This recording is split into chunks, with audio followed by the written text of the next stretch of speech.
So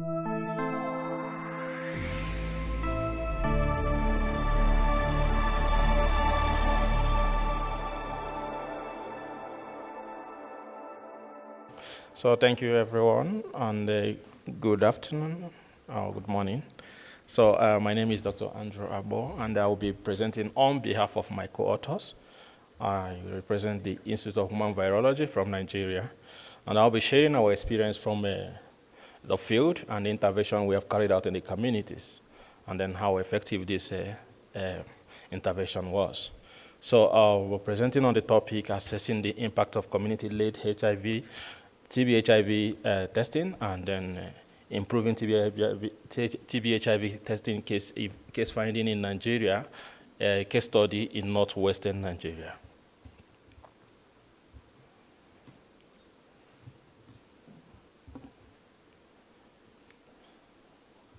Okay, so I have to say that I have no conflict of interest to declare, and the following is my affiliations: the National Tuberculosis, Leprosy and Control Program of Nigeria, the Leprosy Mission Nigeria, the Institute of Human Virology, and the Global Fund to Fight AIDS, TB, and malaria.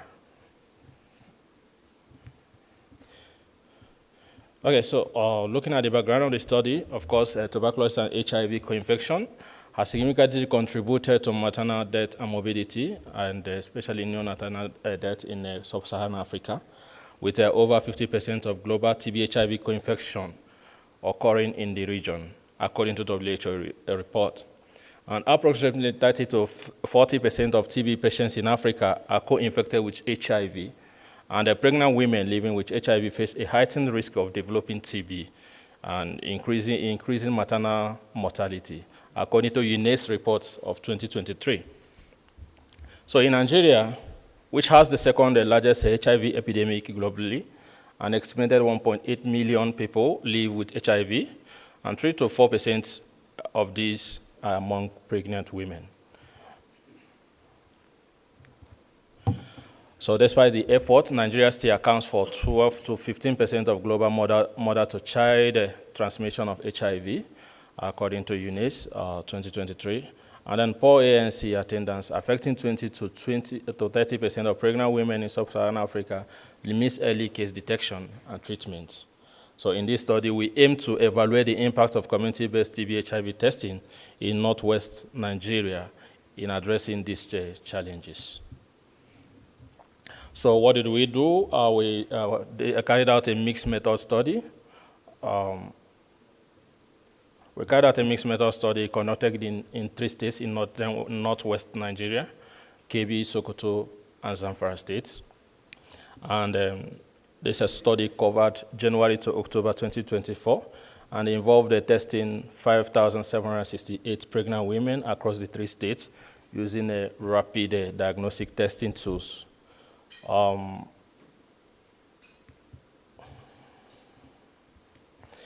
So quantitative data on diagnostic yield and treatment initiation were analyzed using Microsoft Excel, while qualitative insights were obtained through interview with a patient and healthcare workers. So we engaged the community healthcare volunteers, translational birth attendants, community TB and HIV health workers, and the community, because these are people from the community, so it's a community-led approach. So the drivers were the passengers, so we are behind. And then that gave the community members, especially those affected by disease, the courage to come out, especially with the presence of the mentor mothers there. The mentor mothers are people that they are HIV positive and they are pregnant, or they were positive when the time they passed through the pregnancy stage. So when they see the new ones, they encourage them. And by the time they find out that they have somebody that have gone through their own process, they have that courage and trust, and then believe that them too can go through the process, and that enabled us to get a lot of cases.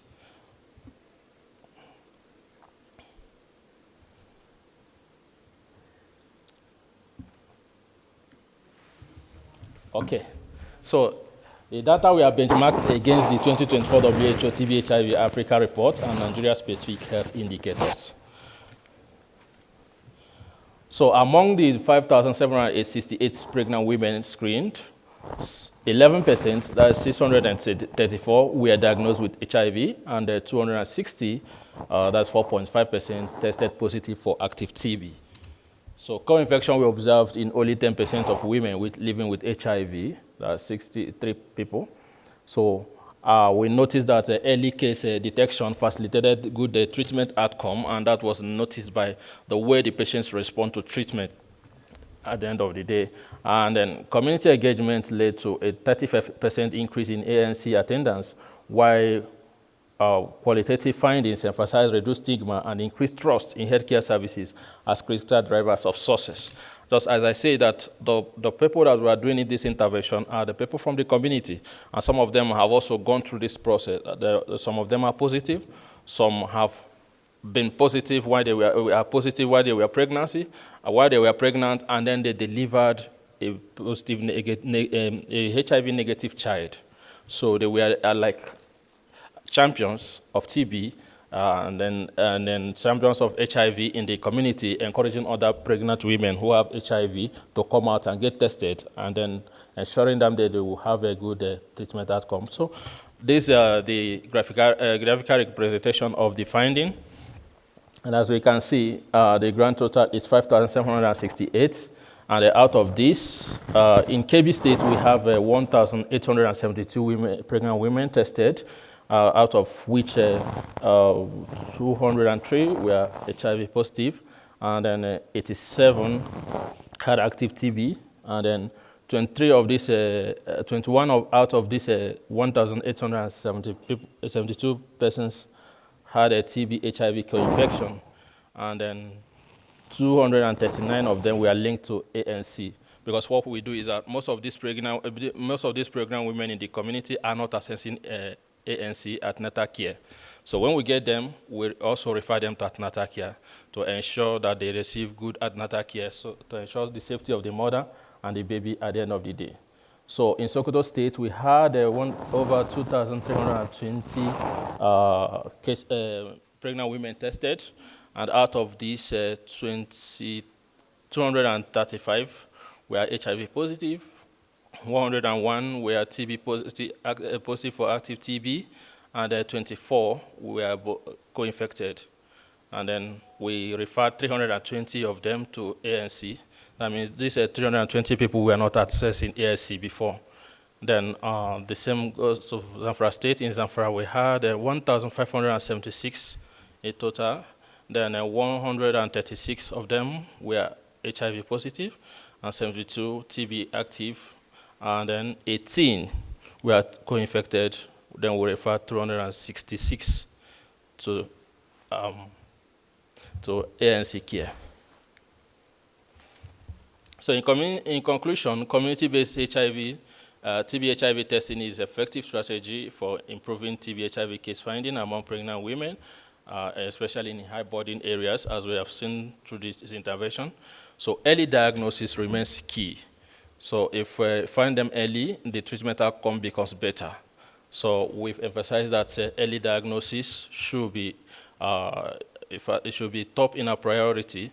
Then on this, this intervention should be scaled up across across similar programs nationally and but internationally. And then we should also support capacity building and a robust monitoring system, especially in the community, to track this activity, which can further reduce TB HIV-related maternal deaths and advance Nigeria goals as well as Africa goal of eliminating MTCT by 2030. So I want to acknowledge the Ministry of Health Nigeria, the Leprosy Mission Nigeria, and Institute of Human Virology, and the Global Forum to Find AIDS, Tuberculosis, and Malaria. And with this, I say thank you for listening.